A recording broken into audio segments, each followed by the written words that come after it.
E aí, você entendeu direitinho o final de Arcane? Tem gente que não entendeu ainda. Quem morreu, quem tá vivo, o que era a anomalia Hextech no final, se a Hextech acabou, o que são os corvos. Mas pode ficar tranquilo que nesse vídeo eu te explico tudinho.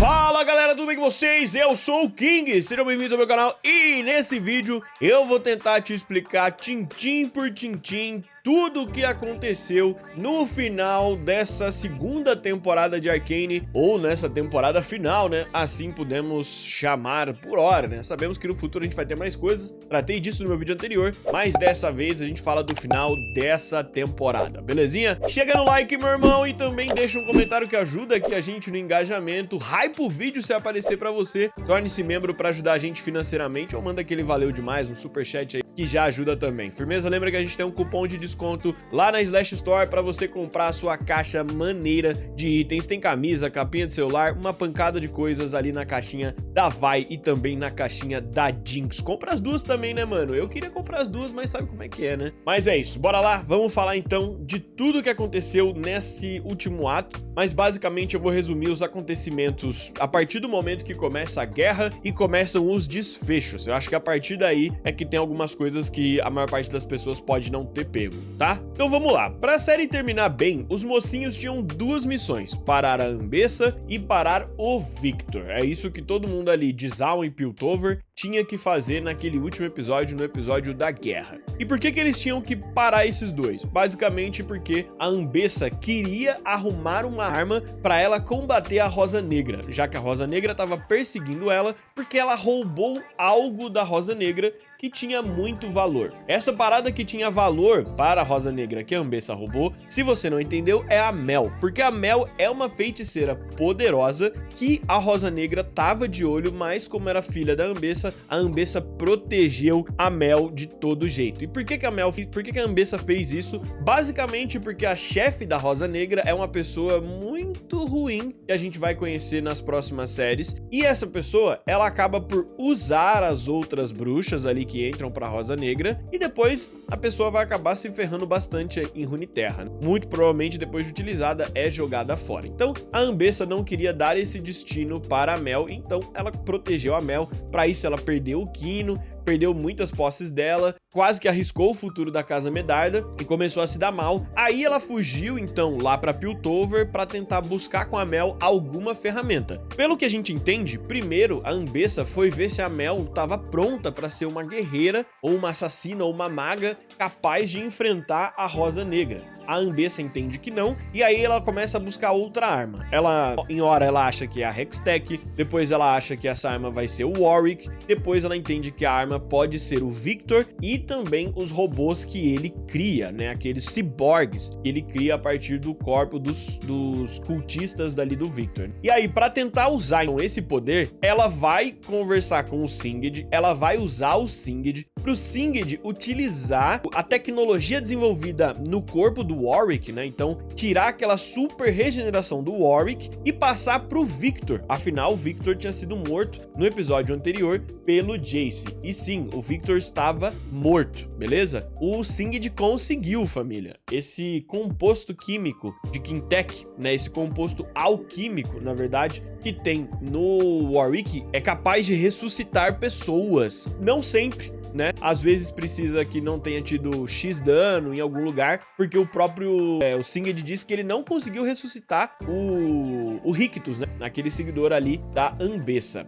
que inclusive vai ser importante para ela, porque é da Ambessa, do Rictus, que a Ambessa vai pegar o Rockern Lamúrico, né, que é o item aqui do próprio League of Legends, então é um item que tá dentro do jogo, lá te dá algumas coisinhas e tal, mas aqui na história vai ser um item chave que a gente vai discutir já já. Então belezinha, o plano da Ambessa é usar o Singed, que vai usar o poder do Warwick para trazer o Victor de volta. Aí a Ambessa quer que o Victor entregue ali os ciborgues para ela utilizar utilizar como soldados. E aí, a questão é que esses outros dois também têm seus próprios planos. O plano do Singed é ressuscitar o Victor e do Victor ou pedir para ele transformar o falecido corpo da Orianna num ciborgue para que ela volte à vida, mas não controlar a mente dela, né? Deve ser parte do trato do Victor, e tentar trazer a mente dela de volta como o Victor estava tentando fazer com o Warwick. E pro próprio Victor, ele quer terminar com as mazelas da sociedade piltovense Zaunita. O plano final do Victor é bastante conhecido. Se você é mais velhão, ele quer fazer uma Matrix, ele quer ligar todas as mentes de todo mundo ali na dele e fazer com que as pessoas vivam num mundo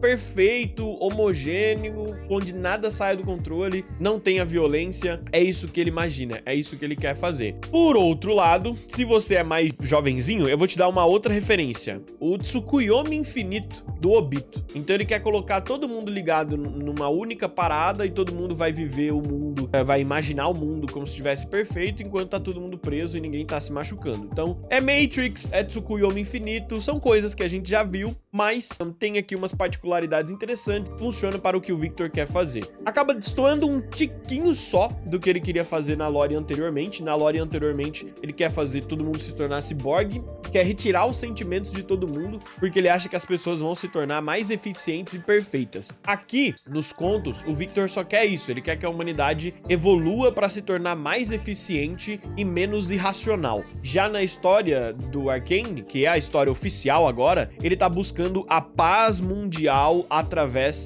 desse controle mental aí que ele vai aplicar em todo mundo. Show? Então, os três personagens, cada um tem os seus planos, meio que todo mundo um tá usando o outro, porque o Victor também vai usar a Ambessa para ter uma escolta para chegar até a Torre Hextech, que é aquela torre que foi criada lá na primeira temporada por Victor e Jace, e que é a torre capaz de fazer os Hex Portais, mandar aqueles dirigíveis para todos os cantos de Runeterra apenas com um teleporte. E aí, essa base, ela tem tanta magia, que aquelas runas geraram a tal anomalia, que é o ponto central desse ato final.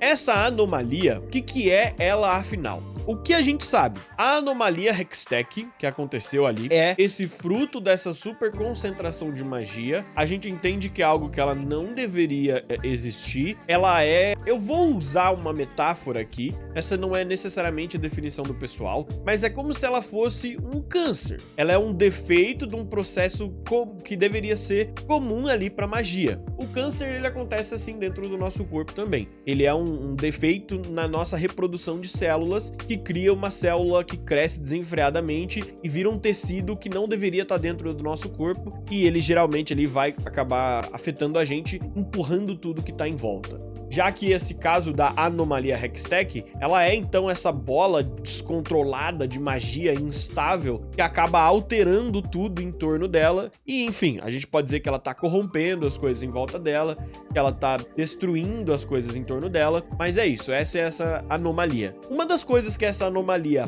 parece fazer, e eu vou dizer que faz, apesar disso não tá confirmado textualmente, ou algum Rioter responsável pela criação da série, ou alguém da Fortis, né, empresa responsável também pela criação da série, tenha dito, mas é o que eu compreendi, é que essa anomalia, no fim das contas, além dessa deformação da matéria viva, da genética, das coisas em torno dela, ela também tem uma capacidade de poder temporal muito forte, porque basicamente tem 3 personagens que a gente vai conhecer que vão usar uma anomalia. 2 deles são Victors, então tem o Victor que eu aqui vou chamar de Victor Arrependido. Esse aqui é o Victor Arrependido, tá? E mais pra frente eu vou explicar por quê. E esse aqui é o nosso Victor. Sempre que eu falar o nosso, é porque esse personagem pertence à linha inicial que a série acompanha. Então tem o nosso Victor e tem o Victor Arrependido, beleza? Tem também o nosso Echo e tem o Echo da timeline boa,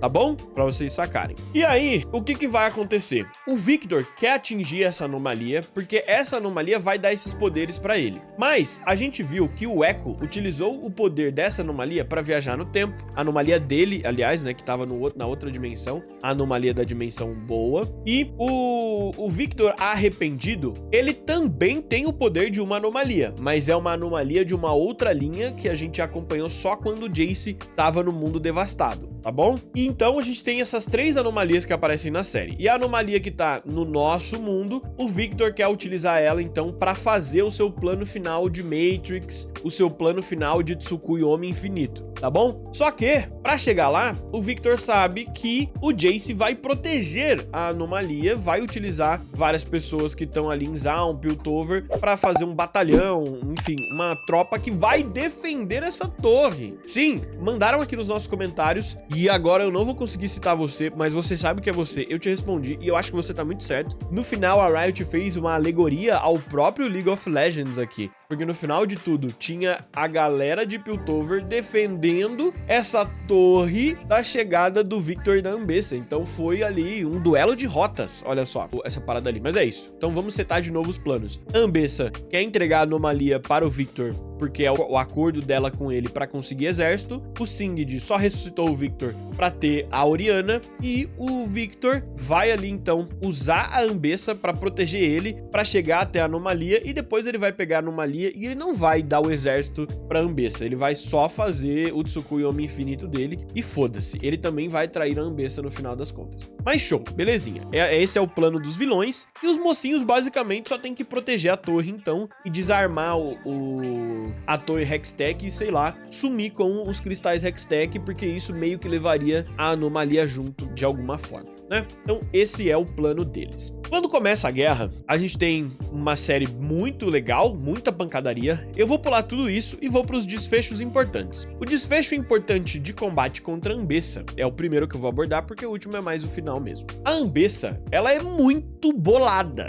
muito bolada. A Caitlyn e a Mel não são capazes de vencer aquela Ambessa que tá protegida, porque ela tem o Hooker Lamúrico, né, que é essa ferramenta que ela tá utilizando, que eu vou fazer outro vídeo só para te explicar o que são alguns itens que apareceram na série, inclusive esse item, tá? Mas basicamente esse item que a Ambessa tá utilizando é capaz de neutralizar magias. Então, quando a Mel tá tentando atacar ela com magia, ela não é afetada. E aí e também ela não vai tomar os tiros da arma Hextech da Caitlyn. Então, ok, a Caitlyn tem que ir pro pau, porque com a arma Hextech ela não vai conseguir machucar a Ambessa. A Mel tem que chegar mais perto, porque também com magia ela não vai conseguir. Então o que ela faz é, fica utilizando as magias dela, apenas as de escudo, para proteger a Caitlyn, enquanto a Caitlyn usa ali a lança para tentar vencer a Ambessa. Só que elas simplesmente não são capazes, até que elas têm que avançar muito, elas têm que tomar 2 decisões muito drásticas para parar a Ambessa. Primeiro, a Caitlyn vai sacrificar o próprio olho para tomar aquele ataque da Ambessa e conseguir dar um contra-ataque chegando mais perto dela para tirar o Hooker Lamúrico da Ambessa, e aí ela vai se tornar então vulnerável à magia de novo, e aí a Mel vai lá e vai entregar a Ambessa para a Rosa Negra. E quando ela entrega a Ambessa para a Rosa Negra ali, né, a LeBlanc possivelmente, vai ir para finalizar mesmo a Ambessa, mas a Mel tenta proteger a mãe no fim das contas e meio que não dá certo, né? E depois a gente vê que a Ambessa morre, na minha visão, sim, ela morreu, e também a Mel vai ser impedida de salvar a mãe e tal, mas ela acaba traindo a Rosa Negra naquele instante. Então mais pra frente a gente vai discutir também o final da Mel. Show! Aí meio que finaliza esse combate ali embaixo, a Mad morre também, tá? Por outro lado, o casulo que eles estavam levando era só uma distração, porque toda aquela batalha é sobre tentar destruir o casulo que teria o Victor, mas era uma distração e o Victor já tinha chocado e foi até a torre no stealth, né, pra encarar o Jace. E assim, mano, não teve nem combate, não tem nem combate. O Jace só não consegue, não dá pra encarar. Esse Victor que tá aí na série, ele basicamente não está no mesmo patamar que ninguém que tá na série. O Warwick já é uma ameaça que ninguém da série vai vencer, tá? Mesmo antes de ser misturado ali com os poderes do Victor, vencer o Warwick definitivamente não é uma parada que ninguém consegue fazer, porque ele vai ser reanimado pelo corpo dele, e é isso. Ele é uma criatura virtualmente imortal nesse momento. E depois de ter ali os aprimoramentos com o Victor, ficou num outro patamar ainda mais bizarro. Mas o Victor, ele está num patamar divino. Vocês sabem que no canal eu trato muito de níveis de poder, de escala de poder, e esse Victor, ele é nível God. Ele está nível de Deus cósmico, tá ligado? Eu não acho que ele é tão forte quanto o Aurelion Sol, já deixo claro, mas pode botar ele aí tão forte quanto uma Zoe da vida. Esse cara é tão forte quanto uma Zoe da vida agora. Isso deve botar ele no top 20 dos seres desse universo conhecido. E aí, o Victor só pega a anomalia, segue com o plano dele, vai subindo e depois já começa ali, ó, ligar as mãozinhas dele em todo mundo e o Tsukuyomi infinito já começa. E já vai pro escaralho e ele já controla a mente do Jace e ele venceu, truta. O Victor venceu. Vocês botam fé? Esse vilão venceu, mas existiu uma última pessoa que podia salvar o dia, Echo. E aí começam as coisas mais interessantes a respeito do Echo. Por que que o Victor não conseguiu ali mandar uma mãozinha pra pegar o Echo? E por que que quando o Victor vai eventualmente tomar a revozizada na cara, né? O Echo taca ali o revozi na cara dele. Por que que ele fica tipo, mano, esse dispositivo não deveria existir? Por quê? Aquele Victor ainda não tinha utilizado 100% das capacidades dele com a anomalia Hextech. E aí, ele ainda não tinha viajado temporalmente e dimensionalmente. Ele não tinha feito isso. Quando ele viu que o Echo tinha uma anomalia, ele falou, oxi, como é que esse moleque tem uma? Isso não deveria existir. O que o Victor pensou naquela hora foi, duas anomalias? Não deveria, não era pra ter. Como que tem isso aqui? E eu acho que pelo Echo ter viajado temporalmente, quando o Echo voltou, ele ficou meio que oculto dos poderes dali, meio de onisciência e dos olhos do Victor. Por isso que o Victor não tava conseguindo encontrar o Echo, e o Echo também não foi dominado nem pelos robozinhos e não tava sendo visto pelo Warwick. Se o Victor só pode enxergar as mentes que ele já tinha dominado, ou só pode enxergar através dos olhos dos robozinhos, isso também é uma outra forma do Echo estar oculto. Só que o Echo tinha enfrentado o Warwick já ali, né? Então o Victor deveria saber que ele tá lá. O que me faz pensar que talvez ter viajado pra fora da linha do tempo e ter voltado há pouco tempo fez o Echo virar um elemento estranho. O Echo também é um elemento estranho na timeline que o Victor tá ali, e aí ele fica tipo, mano, não vi esse cara, não vi. E não vi e ainda tomei uma anomalia na cara. E a partir do momento que ele toma a anomalia na cara, o Echo abre uma fenda na máscara. Ele abre uma fenda no novo Victor, né? O Victor Deus. E aí ressurge ali atrás o Victor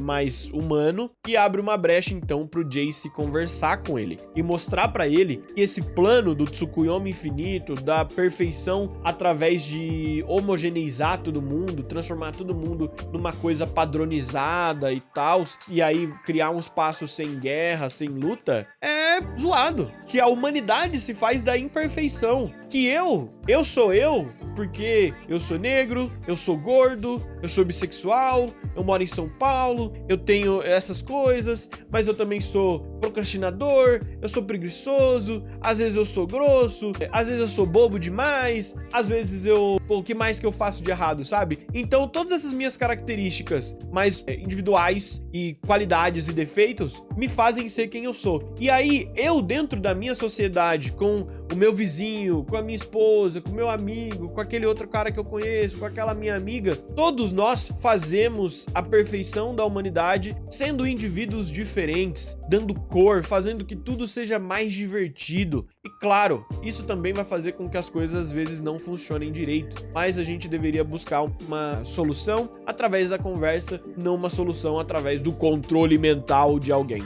certo? É essa a ideia que o Victor que o Jace quer passar. Eu até falei mais, né, mas eu tô tentando explicar o que ele tenta passar. A série não pode abrir tanto tempo quanto eu tenho aqui pra tentar explicar o que o Jace tá querendo. E começa a funcionar. E aí tem um momento onde eles se tocam, e a partir do momento que eles se tocam, o Victor tem aquela capacidade de, quando toca alguém, ele imediatamente absorve todas as memórias. Não absorve, né, mas ele vê todas as memórias daquela pessoa. E ele também, aparentemente, vê isso de uma forma empática, né? Ele consegue sentir o que a pessoa sentiu também naquele momento. E quando o Victor faz isso com o Jace, o Victor pode ver o Victor arrependido. Então a gente tem uma cena onde os dois Victor se encontram. E aí o Victor vê o mundo do Victor arrependido e vê que tudo está devastado, tudo está desolado naquela terra. Tudo foi uma massacre. E ela entende que aquilo que ele ia buscar não ia criar um melhor mundo, ia destruir aquele mundo, e aquele Victor, inclusive, fala que no final, a busca da perfeição que ele tinha levou a um campo solitário sem sonhos. Então, acabou naquele momento. Tudo ficou cinza para o Victor arrependido. Por isso que o Victor arrependido vai fazer o que faz. E aí, eu vou explicar agora o que eu entendi que é o Victor arrependido e o porquê que tá acontecendo o looping temporal que a gente acompanha. O Victor arrependido conheceu um Jace e eles encontraram ou receberam de alguma forma uma gema Hextech e passaram por tudo que a gente viu e criaram a Hextech na linha temporal dele. Depois de criar a Hextech na linha temporal dele, ele vai passar por processos que vão levar ele a se tornar o Victor Deus. Ele vai pegar a anomalia Hextech do universo dele e ele vai destruir o mundo. Depois que ele destrói o mundo, ele continua vivo e ele percebe que ele fez merda. Ele se arrepende, por isso que eu chamo ele de Victor arrependido. E aí, ele começa a ir a outras linhas do tempo, talvez até todas, como ele fala, e ele vai entregando gemas Hextech para Jaces. E aí, entregando essas gemas para os Jaces, porque ele entende que só um Jace vai poder despertar esses Victors nas linhas do tempo deles, antes deles destruírem o mundo, ele começa então a jogar as gemazinhas.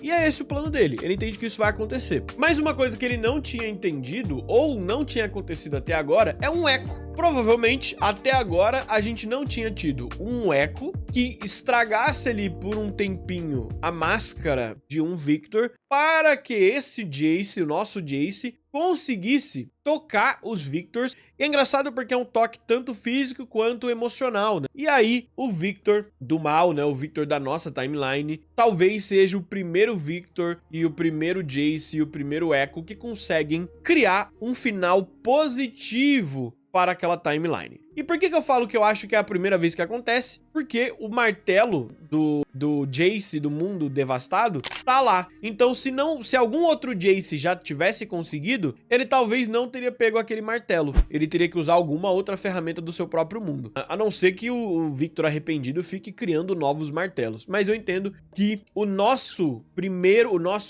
mundo vai ser o primeiro mundo que vai conseguir um final positivo. E aí, por isso que o Victor fala, eu imaginava que só você conseguiria, tinha que ser um Jace. E aí talvez agora o Victor arrependido saiba que ele tem que colocar mais coisas no looping temporal para gerar um final positivo. E talvez ele faça mais ecos criarem mais revosis. Então talvez, além de mostrar, dar aquela gema para os Jaces ajudarem no processo e tal, talvez ele também passe a dar alguma coisa para o Echo criar revosis em todas as linhas temporais. Então a partir desse momento, tipo, o nosso Echo é o primeiro Echo a fazer um revosis, e agora talvez o Victor arrependido aprenda que ele também precisa criar ecos e revosis. E é isso. E aquele Victor arrependido, ele é desse nível. Ele é um cara que tá influenciando as linhas temporais para tentar gerar finais positivos e ele salvar o mundo dele mesmo nessas outras linhas temporais, utilizando então Victor, ecos e Jaces. É loucura. Mas aí funciona. Na nossa linha temporal funciona. O Echo vai despertar o Victor por um instante. O Jace convence ele. O Victor encontra o Victor arrependido. Entende que tava fazendo merda.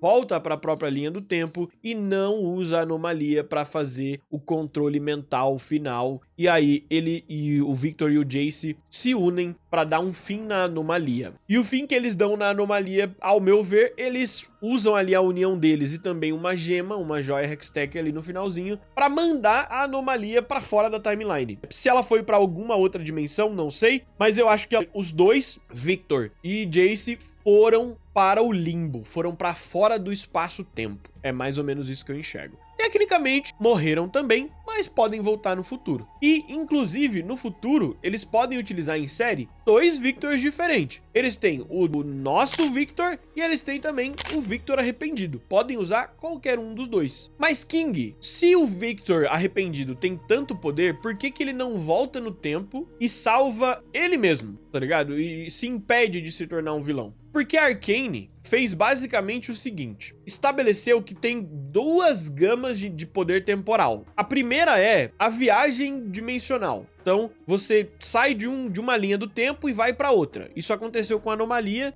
jogou o Echo, Jace e o Heimer em outras linhas temporais. O que eu acredito é que se você tentar voltar muito no tempo, você não volta no tempo dentro da sua linha temporal. Você cria outra linha. Então, depois de destruir tudo e passar um tempo e ver o seu final, tem um poder que o Victor Arrependido não tem. Ele não consegue voltar no tempo na própria linha temporal dele e tomar outro caminho. Quando ele tentar voltar no tempo para quando o Jace era uma criança, ele é um elemento estranho àquela linha temporal e aí ele cria outra linha temporal, entendeu? O Echo, ele vai passar pelo mesmo problema. O Echo, ele pode voltar 4 segundos com tranquilidade, ou pode voltar 1 minuto, como ele fez. Mas se o Echo evoluir o Revozi a ponto dele voltar, sei lá, 2 dias, 1 dia, isso deve ser o suficiente pro Echo desestabilizar a linha temporal para criar outra. Tá bom? Então, o Echo também pode virar uma calamidade temporal se ele ampliar muito o poder do Revozi. O Victor Arrependido, ele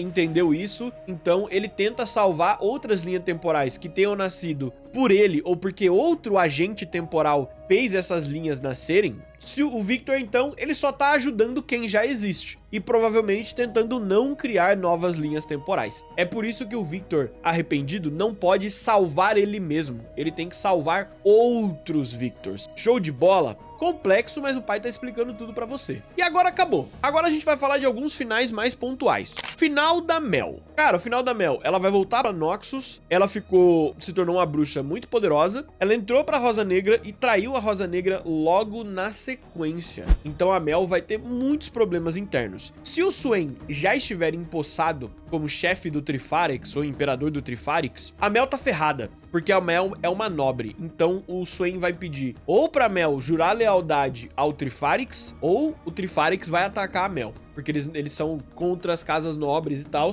mas se você for um nobre que topa participar do joguinho do Swain, eles te aceitam. Então a Mel já volta com inimigos internos, porque outros Medarda devem querer roubar o controle da casa da mão da Mel, e a LeBlanc vai querer se vingar da Mel, muito provavelmente. Então a Mel volta para uma Noxus e ela já tem todo mundo como inimigo dela. Final de Caitlyn e Vi. A Vi perdeu muita coisa. A Vi perdeu o pai, perdeu a irmã, que ela acredita que tenha morrido, se sacrificando. E a Vi aparentemente não vai virar uma policial de novo. Eu acho que acabou Vi policial. A Caitlyn, ela vai seguir sendo a xerife de Piltover, ao mesmo tempo uma conselheira, por ser uma Kiramman, e ela não é mais uma ditadora, porque a gente viu que o conselho foi restaurado. E aí, eu já puxo o final da cidade. O final da cidade é, o conselho foi criado, Zaun agora tem uma representante no conselho, que é a Civica, então eu entendo que eles deram a autonomia para Zaun, ou Zaun foi integrada de vez e ganhou o poder político que não tinha antes de forma oficial. O poder político de Zaun era na força física, então o poder político deles eram na porrada, ou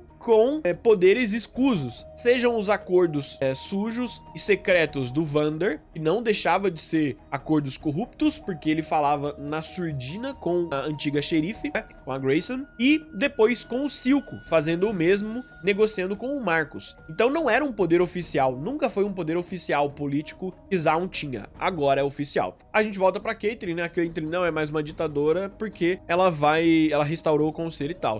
E tem ali um ganchinho, né, da Caitlyn olhando para os dutos de ventilação que estão dentro da torre do portal Hextech, que é onde a Jinx se sacrificou para proteger a Vi do Vander, do Warwick. E já já a gente chega lá, eu sei que vocês querem saber disso. Final do Echo. O final do Echo foi o mais amargo, né? Porque ele deixou o mundo onde ele tinha uma Jinx saudável, voltou pro mundo dele, conseguiu impedir a Jinx dele de ir de... palavra proibida, tá ligado? Salvou ela disso, mas ela foi em outro momento. E agora ela está também nesse estado aí de não estar mais aqui. Ele perdeu muitos amigos, possivelmente, durante essa guerra. E tá sozinho em Zaun, basicamente. Ele não tem mais o Benzo, ele não tem a Vi, ele não tem a Jinx, ele não tem... Cara, ele tem só o Scar e os Fogolumes, e é isso. Não tem mais o Heimer, que tava morando com ele também. E o coitado vai ter que tentar criar uma Zaun positiva. Com o que ele aprendeu no outro mundo, ele vai tentar criar uma Zaun melhor agora. É o que ele vai fazer, o nosso menino de ouro, o nosso salvador do mundo. O nosso salvador do mundo. O Echo salvou o mundo. O Echo salvou o mundo, filho. Singed conseguiu tudo que queria. A gente vê num pequeno corte que o Victor atendeu o pedido do Singed e fez ali a Orianna voltar à vida. Ela se tornou uma cyborg hashtag Jintech. Tem todas essas tecnologias na Orianna agora. Ela vai sim precisar de rework, porque a aparência dela ficou bem diferente. Tanto visual quanto de história. Ela mudou muito. Ela não é a mesma personagem, né? A personalidade pode até ser a mesma. Ela pode ser uma menina tão bondosa quanto era, mas essas outras coisas em torno dela mudaram. Final do WW. Não morreu. Pode ficar tranquilo que o WW não morreu. Agora a gente vai para 2 easter eggzinhos. O Corvo. Esse Corvo é o Raun? É do Swain? Sim, o Corvo é o Raun. O Corvo é uma manifestação do Demônio dos Segredos. Mas ele está agindo sozinho? Não sabemos. Ele está sendo controlado pela LeBlanc? Não sabemos. Ou ele já está no poder e já fez um pacto com o Swain? Não sabemos. Então tudo que a gente sabe é que é o Raun. Quem tá controlando ou se ele tá agindo sozinho, não fazemos ideia. O pianista é o Jin? Não sabemos. Não sabemos, mas os autores da série falaram numa entrevista com o Necrit, que eu repercuti ontem aqui, que esse pianista, essa cena do pianista, é um teaser do Jin. O que eu acho, família? Esse cara pode ser o Jin? Pode. A série tá mudando muita coisa, e se a série quiser dizer que ali era o Jin, vai ser o Jin. É isso. Ah, mas ele era ioniano. Sim. Ah, mas ele era asiático. Mas também pode ser só uma brincadeira visual de, no futuro, vai ter um pianista que vai fazer muita merda nessa cidade. Porque o Jin passou uma certa temporada lá em Piltover em Zaun, zaralhando com tudo. Inclusive, ele vence a Camille nessa passagem dele. Então, existe essa possibilidade. E agora a gente fala do final da Jinx, que é literalmente o último final a ser mostrado. Guys, do primeiro momento, eu fiquei muito chocado. Mano, mataram a Jinx, a personagem mais famosa da Riot, e há um bom tempo, uns 3, 4 anos. E eu fiquei chocado. E aí depois me mostraram a teoria de que ela sobreviveu. E a teoria, ela começa com um ponto. Eu já expliquei pra vocês num shorts aqui. Vocês têm que assistir os shorts, tá? E quem assiste shorts tem que assistir o vídeo longo, senão você tá perdendo o conteúdo. Mas eu expliquei num shorts que quando a Jinx vira um borrão na tela, ela tá usando a passiva dela. E a gente viu que a passiva dela é porque foi injetado cintila nela. Essa cintila no corpo dela agiu para que ela ganhasse uma super velocidade que vem com adrenalina, muito provavelmente. Por isso que dentro do jogo, quando a Jinx participa de um abate, ela começa a se mover mais rápido. Dentro da série é muito mais rápido,